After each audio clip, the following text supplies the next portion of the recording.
अस्सलामुअलैकुम viewers, welcome back to my channel doctor of medicine, जिसमें आज मैं आपको डर्मोवेट एन ऑइंटमेंट के बारे में रिव्यू दूंगी।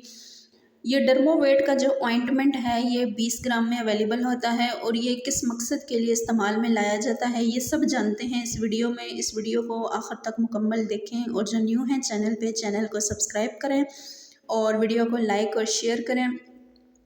और उसके अलावा इसमें हम बात करेंगे साइड इफ़ेक्ट्स के बारे में भी। तो स्टार्ट लेते हैं अपनी वीडियो का। डर्मोवेट एन ऑइंटमेंट 20 ग्राम में अवेलेबल होती है। ये GSK की प्रोडक्शन होती है और इसकी प्राइस 200 के आसपास होती है। अब बात करते हैं कौन से इंग्रेडिएंट इसके अंदर पाए जाते हैं। इसके अंदर क्लोबिटासोल प्रोपायोनेट पाया जाता है।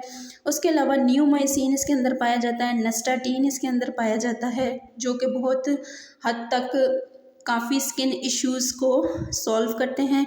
ये था इसका इंट्रोडक्शन। अब हम बात करते हैं उन यूजेस के बारे में जिसमें आप इस क्रीम का इस्तेमाल कर सकते हैं, या उन कंडीशंस के बारे में जिन कंडीशंस में आप इस क्रीम का या इस ऑइंटमेंट का इस्तेमाल कर सकते हैं।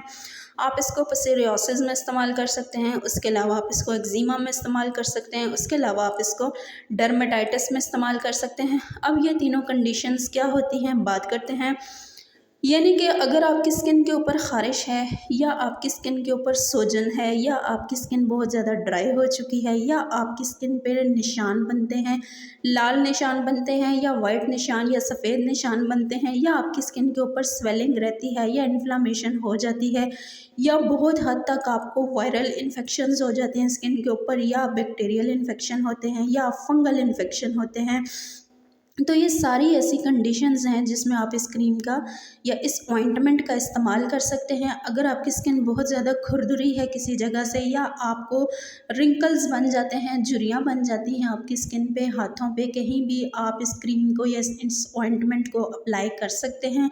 जितनी कंडीशंस इसमें बताई गई हैं, अगर आप वो कंडीशंस आपकी स्किन के ऊपर हैं तो आप इसको डेली 2 से 3 मरतबा अपनी स्किन पे अप्लाई कर सकते हैं। अगर आपको जो है वो छाइयों के मसाइल हैं कहीं भी चेहरे पे या हाथों पे या कहीं भी, तो वहाँ भी आप इसको अप्लाई कर सकते हैं। बहुत हद तक इसके अच्छे रिज़ल्ट्स होते हैं। और याद रहे कि अगर आप ऑलरेडी कोई ऑइंटमेंट या कोई क्रीम यूज़ कर रही हैं तो उससे पहले आपने अपने फिजिशियन से लाजमन मशवरा कर लेना है। ऐसी हिसास स्किन जिसके ऊपर ख़ारिश या इचिंग आपको सेंसेशन बहुत ज़्यादा होती है, तो उस सूरत हाल में भी आपने इसको यूज़ नहीं करना, अपने फिजिशियन से कंसल्ट कर लेना है। जितनी सूरत हाल इसमें बताई गई हैं उसमें आप इसको अप्लाई कर सकते हैं। अब हम बात करते हैं साइड इफ़ेक्ट्स के बारे में कि अगर आप ये इस्तेमाल करते हैं तो आपको क्या क्या साइड इफ़ेक्ट्स हो सकते हैं। इसमें आपको स्किन के ऊपर ख़ारिश हो सकती है, जलन हो सकती है, बेचैनी हो सकती है, उसके अलावा आपकी स्किन ड्राई हो सकती है, आपकी स्किन का जो कलर है वो मुख्तलिफ हो सकता है, एक्नी आपके फेस पे बन सकती हैं। ये थे इसके साइड इफ़ेक्ट्स। उसके अलावा आप बात करते हैं कि कौन सी कंडीशंस में आप नहीं यूज़ कर सकती। अगर आप बहुत ज़्यादा सेंसिटिव हैं या एलर्जिक हैं किसी भी प्रोडक्ट से, या आप लैक्टेशन पे हैं, या आप प्रेग्नेंट हैं, या आप जो है वो ऑलरेडी कोई कॉस्मेटिक या कोई और क्रीम यूज़ कर रही हैं, तो इन सिचुएशंस में आपने इस क्रीम का इस्तेमाल करने से पहले अपने फिजिशियन से लाजमन कंसल्ट कर लेना है। और वीडियो पसंद आई हो तो चैनल को सब्सक्राइब करें। Thank you so much.